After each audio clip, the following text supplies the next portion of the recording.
Hello and welcome to SKB shots. And yes, ఇవాళ ముల్లన్పూర్లో ఒక మ్యాచ్ స్మాష్ బ్రోస్ అనే పదం ఏ మ్యాచ్లో అయితే పుట్టిందో వాళ్ళిద్దరి మధ్య ఇప్పుడు ఒక రివర్స్ ఫిక్స్చర్ అనేది కనిపిస్తోంది.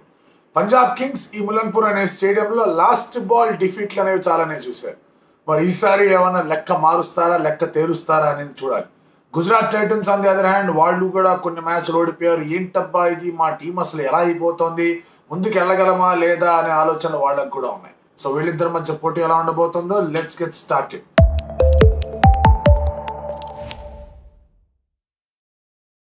యాక్చువల్లీ మీరు ఈ ఇద్దరి జట్ల కాంపోజిషన్ చూస్తే కనుక Gujarat Titans started off well. వాళ్ళు అజ్మత్ ఉమర్ జాన్ తెచ్చుకున్నారు అండ్ ఆ తర్వాత వాళ్ళు సాయి కిషోర్ని ఆడించారు. దే హ్యాడ్ మిల్లర్ అండ్ మళ్ళీ ఒకవేళ కావాలనుకుంటే కనుక స్పెన్సర్ జాన్సన్ తెచ్చుకున్నారు. సో ఈ 4 కాంబినేషన్ అనేది బాగానే వర్కౌట్ అయింది. బట్ క్రమేణా ఏమైంది అంటే కనుక సంహవ్ వాళ్ళు నూర్ అహ్మద్ అండ్ రషీద్ ఖాన్ ఇద్దరు ఉంటే బాగుంటుంది అనుకున్నారు. స్పెన్సర్ జాన్సన్ కూడా ఉంటే బాగుంటుంది అనుకున్నారు. సో దాంతో బ్యాటింగ్లో వాళ్ళకి బాగా ఇబ్బంది అనేది ఎదురైంది. లాస్ట్ మ్యాచ్ చూసుకుంటే కనుక వాళ్ళకి వచ్చిన సర్ఫేస్ చూస్తే ఇంద్రా ఇది అనుకుంటారు. దానికి తోడు డ్యూ పడి ఇంకా సింపుల్గా అయిపోయింది. డ్యూ పడకపోయినా కూడా వాళ్ళు 90కి ఆల్అౌట్ అయిపోవడం, ఆ స్లో సర్ఫేస్లో వాళ్ళు సరిగ్గా ఆడకపోవడం, ఢిల్లీ క్యాపిటల్స్ బౌలర్స్ బాగా వేయడం అండ్ జీటీ వాళ్ళు సరైన రీతిలో ఏమాత్రం కూడా పోటీ ఇవ్వలేకపోవడం అనేది కనిపించింది. సో ఈసారి ముల్లన్పూర్లో అక్కడ కూడా కాస్త స్లో సర్ఫేస్లో రావచ్చేమో, ఇక్కడ ఎలా ఆడాలి, ఏం చెయ్యాలి, పరిస్థితులు ఎలా ఉంటాయని చెప్పేసి వాళ్ళకి కొన్ని డౌట్లు ఉంటాయి. వాళ్ళ కాన్ఫిడెన్స్ మీద నిజంగానే కాస్త బ్రేకులు పడ్డాయని చెప్పుకోవడంలో there is no doubt. So అందుకే they have to figure out a good playing 11. ఇప్పుడు సరే, మీరు ఒక ఆలోచనలు వచ్చారు, మోహిత్ శర్మ వద్దు అనుకుంటున్నారు, కానీ మీరు బ్యాటింగ్ అనేది సెట్ చేసుకోవాలి కదా. ఈ బౌలింగ్లో ఎలాగో మీకు మంచి బౌలింగ్ అటాక్ అనేది కనిపిస్తుంది. అందులో వాళ్ళు రన్స్కి వెళ్ళినా వెళ్ళకపోయినా కూడా కంప్లీట్ బౌలింగ్ అటాక్. 2 స్పిన్నర్లు ఉన్నారు అండ్ స్వింగ్ బౌలర్ ఒకడు ఉన్నాడు. ఆ తర్వాత కాస్త డెత్ బౌలింగ్లో వేయగలిగే బౌలర్ ఉన్నాడు, ఒక ఫాస్ట్ బౌలర్ ఉన్నాడు. ఆ బౌలింగ్ అంతా సరిపోతాం. బట్ బ్యాటింగ్లో మీకు ప్రాబ్లం ఉంది. శుభ్మన్ గిల్ తర్వాత Saha is not in form. ఆ తర్వాత మీరు అబ్జర్వ్ చేసుకోండి, మీకు అభినవ్ మనోహర్ దగ్గర నుంచి పెద్దగా ఇన్నింగ్స్లు ఏం రాలేదు. Though is a very good player, అతని దగ్గర నుంచి ఇన్నింగ్స్లు రాలేదు. విజయ్ శంకర్ ఆడిన మ్యాచ్ పెద్దగా ఏం కొట్టలేదు. మిల్లర్ దగ్గరికి వెళ్ళారు, అతను కూడా ఇంజరీ నుంచి వస్తున్నాడు, అది ఎంతవరకు ఆడతాడో లేదో తెలియదు. ఆ తర్వాత రషీద్ ఖాన్. సో గిల్ తర్వాత you're only looking at Rashid Khan. So ఇది వాళ్ళు మార్చుకోవాల్సిన అవసరం కనిపిస్తుంది. సో వాళ్ళు అది మార్చుకోవాలి అంటే కానీ ఏం చేయాలి? ఈ సర్ఫేస్ మీద will they get can Williamson లేదంటే మాథ్యూ వేడ్ని తెస్తారా? ఆ ఆలోచన ఏంటి అనేది వాళ్ళు చూసుకోవాలి. రెండోది, they should play Shahrukh Khan. ఎందుకంటే షారుఖ్ ఖాన్ అక్కడి నుంచి ఇక్కడికి వచ్చాడు. దే షుడ్ డెఫినెట్లీ ప్లే, లేదంటే ఇబ్బందులు అయిపోతుంది. షారుఖ్ ఖాన్ని ఖచ్చితంగా ఆడించారు. సో ఇటు ఈ బ్యాటింగ్ లైనప్ చూసుకుంటే కనుక ఈవెన్ వాళ్ళు కనుక మాథ్యూ వేడ్ వద్దు, మాకు సరిపోతుంది ఇండియన్ బ్యాటింగ్ అనుకుంటే తప్పే అవుతుంది. అక్కడ unit experience at least getting can Williamson.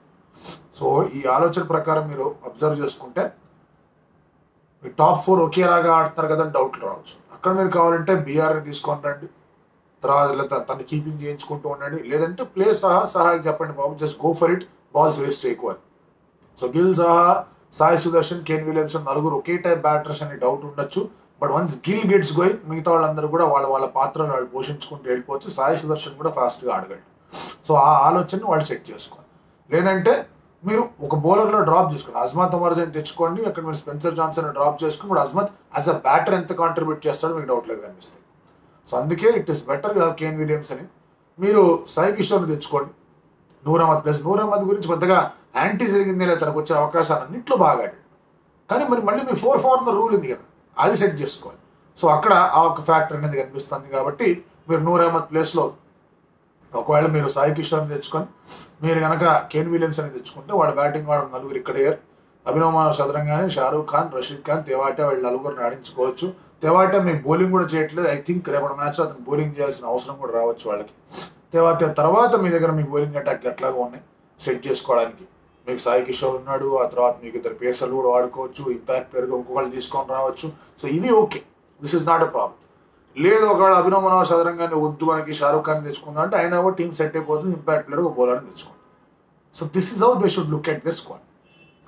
Punjab Kings విషయానికి వచ్చేస్తే కనుక వాళ్ళు చేసేదల్లా ఒకటే, స్మాష్ బ్రోస్లో వాళ్ళకి పైన ఆడించండి.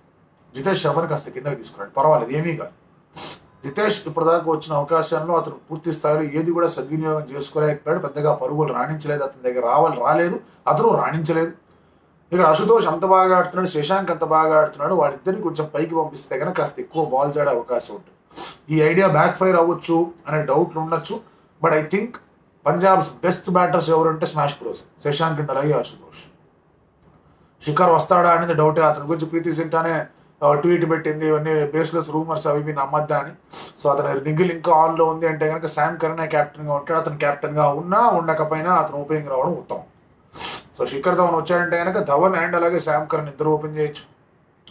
ఆ తర్వాత మీరు Livingstone and number 4 is also very good idea. అందులో తప్పే లేదు, పొరపాటు లేదు, ప్రాబ్లమే లేదు. మీరు రైలీ రుసోన్ ఆడిద్దాం అనుకుంటున్నారు, రుసోన్ నంబర్ 3 ఆడించుకోండి, అందులో కూడా ప్రాబ్లమే లేదు. ఆ తర్వాత మీరు 4 దాకా అయిపోయాడు కాబట్టి 5లో మీరు శశాంక్ని ఆడించండి, 6లో అశుతోష్ ఆడించండి, లేదా వైస్ వర్సా చేసుకోండి, 7లో జితేష్ని తీసుకొని రండి, బాగానే ఉంటుంది. 8లో హర్షల్ పటేల్ బాగానే ఆడగలడు, మీకు హర్ప్రీత్ బ్రార్ బాగానే ఆడగలడు, రబాడా బాగానే ఆడగలడు. కరెక్ట్గా టీం సరిపోతాం, టీం అబ్సల్యూట్గా సరిపోతుంది. రాహుల్ జైన్ తీసుకుంటాను, టీంకి సెట్ అయిపోతుంది టీం. ఎందుకంటే మీకు హర్షదీప్ బాగానే వేస్తున్నాడు బౌలింగ్, తర్వాత రబాడా బాగానే వేస్తున్నాడు బౌలింగ్, శామ్ కరణ్ బాగానే వేస్తున్నాడు బౌలింగ్. స్పిన్నర్ల రూపంలో వికెట్లు కావాలి, ఒకే స్పిన్నర్ నమ్ముకుంటే వర్కౌట్ కావట్లేదు. అండ్ ఇక్కడ మీకు ఈ బ్యాటర్ స్పిన్నర్కి దొరికే బ్యాటర్స్ ఉన్నారు, లెగ్ స్పిన్కి దొరికే బ్యాటర్స్ ఉన్నారు కూడా అతను తీసుకున్నాడు, అతను ఫిట్గా అవైలబుల్గా ఉన్నాడంటే పంజాబ్ టీం అనేది ఈ టీంతో వెళ్తే వాళ్ళకి కొంచెం నమ్మకం అనేది ఉంటుంది. ఆల్దో లాస్ట్ బాల్ ఫినిష్లు అయిపోయినా వాళ్ళు గెలిచినా కూడా వాళ్ళు ఓడినవి కూడా కాస్త అన్ని ఆ లాస్ట్ బాల్ దాకా వెళ్తా వచ్చాయి, లాస్ట్ ఓవర్ లాస్ట్ బాల్ ఫినిష్ల దాకా వెళ్తా వచ్చాయి. సో ఆ లాస్ట్ ఓవర్ ఫినిష్ ఆ ప్రెషర్ ఉన్నా కూడా వీళ్ళు ఇలా ఆడితే కనుక బాగా వర్కౌట్ అవుతుంది. కీ ఛాలెంజెస్ ఏంటి లేదా కీ బ్యాటిల్స్ ఏమైనా మనం మాట్లాడుకుంటే కనుక రబాడా వర్సెస్ గిల్ అద్భుతమైన ఛాలెంజ్ ఇది, అల్టిమేట్ ఛాలెంజ్ ఇది. ఒకవేళ కనుక మీకు గిల్ బాగా ఆడాడంటే కనుక పంజాబ్ బ్యాక్ ఫుట్ లాగా నెట్టొచ్చు. రబాడా చాలా అద్భుతమైన రీతిలో బౌలింగ్ చేస్తున్నాడు, భలే బౌలింగ్ చేస్తున్నాడు రబాడా. పంజాబ్స్ బెస్ట్ బౌలర్ అతనే, ఇందులో డౌటే లేదు. తర్వాత రషీద్ ఖాన్ వర్సెస్ హర్షల్ పటేల్ బౌలింగ్లో రషీద్ ఖాన్ బ్యాటింగ్, రషీద్ ఖాన్ బౌలింగ్లో హర్షల్ పటేల్ బ్యాటింగ్ కాదు. హర్షల్ పటేల్ లాస్ట్ మ్యాచ్ బాగా వేసాడు, లాస్ట్ మ్యాచ్ అతని దగ్గర నుంచి మంచి ఓవర్లు పడ్డాయి. ప్రాబ్లం ఎక్కడ వచ్చింది అంటే కనుక ఆ నమ్మకం. రబాడాకి నువ్వు ఆగుపాస్ నేను చూసుకుంటా అని చెప్పలేకపోయాడు, ఎందుకంటే మధ్వాల ఓవర్లో ఒకవేళ కనుక వికెట్లు పడకుండా ఉంటే కొట్టే అవకాశాలు ఎక్కువగా ఉన్నాయి పంజాబ్ కింగ్స్కి. సో అందుకే ఇక్కడ ఆ కాన్ఫిడెన్స్ అనేది హర్షల్ పటేల్ బ్యాటింగ్లో కూడా తీసుకొని రావాలి. బట్ డెత్ బౌలింగ్లో ఎలా ఉండబోతుంది, రషీద్ ఖాన్ మంచి ఫామ్లో ఉన్నాడు, ఊపులో ఉన్నాడు, ఈ బ్యాటిల్ అనేది చాలా ఇంట్రెస్టింగ్గా ఉండబోతుంది. అలాగే ఇప్పుడు రషీద్ ఖాన్ వస్తే స్మాష్ బ్రోస్ ఆడతారు, రషీద్ ఖాన్ స్పిన్ని స్మాష్ బ్రోస్ ఎట్లా ఆడతారనేది చూడాలి. అంటే ఫాస్ట్ బౌలర్స్ బాగా కొడుతున్నారు, ఎవరు వచ్చినా కూడా ఉమేష్ కానివ్వండి, స్పెన్సర్ కానివ్వండి, దర్శన్ కానివ్వండి, మోహిత్ కానివ్వండి, ఎవరు వచ్చినా కొడుతున్నారు. సో ఆ ఫాస్ట్ బౌలింగ్ అనేది చాలా అద్భుతంగా ఆడుతున్నాడు, స్పిన్ ఎట్లా ఆడతారు అనేది కూడా చూసుకోవాలి. సో ఇవి కొంచెం కీలకమైన బ్యాటిల్స్ లాగా నాకైతే కనిపిస్తూ ఉన్నాయి. అఫ్కోర్స్ అక్కడ మీకు ఉమేష్ మంచి ఫామ్లో ఊపు మీద ఉన్నాడు అంటే కనుక, లేదా స్పెన్సర్ ఊపు మీద ఉన్నాడు అంటే కనుక స్పెన్సర్ వర్సెస్ శామ్ కరణ్ కూడా మంచి బ్యాట్లు అవుతుంది. స్టార్టింగ్లో 2-3 వికెట్లు రావడానికి వాళ్ళు ఏ ముహూర్తాన్ని అయితే బేర్స్తో వద్దనుకున్నారో ఆ ఒక కాన్ఫిడెన్స్ని కంటిన్యూ చేయాలి. ఎందుకంటే ఇప్పుడు బుమ్రా చేసిన అద్భుతమైన డెలివరీకి రూసో అవుట్ అయ్యాడు, వాడు అది బ్రిలియంట్ డెలివరీ, దానివల్ల రూసోని పక్కన పెట్టాల్సిన అవసరం లేదు. ధవన్ వచ్చాడు అంటే కనుక మీరు వేరే ప్లేయర్ని రవిశంకర్ని పక్కన పెట్టుకోండి, అతను ఇంపాక్ట్ ప్లేయర్గా తెచ్చుకోవడానికి తెచ్చుకోండి. సో ఇక్కడ ఈ ఆలోచన అనేది కరెక్ట్గా ఉండాలి. ఫేవరెట్ ఎవరు ఈ స్క్వాడ్లో అంటే మొమెంటం ప్రకారంగా చూసుకుంటే ఇద్దరు ఓడిపోయి వస్తున్నారు కాదనట్లేదు. గుజరాత్కు విజయాలు కొంచెం ఎక్కువ ఉండొచ్చు, 1-2 ఎక్కువ ఉండొచ్చు, అది పక్కన పెట్టండి.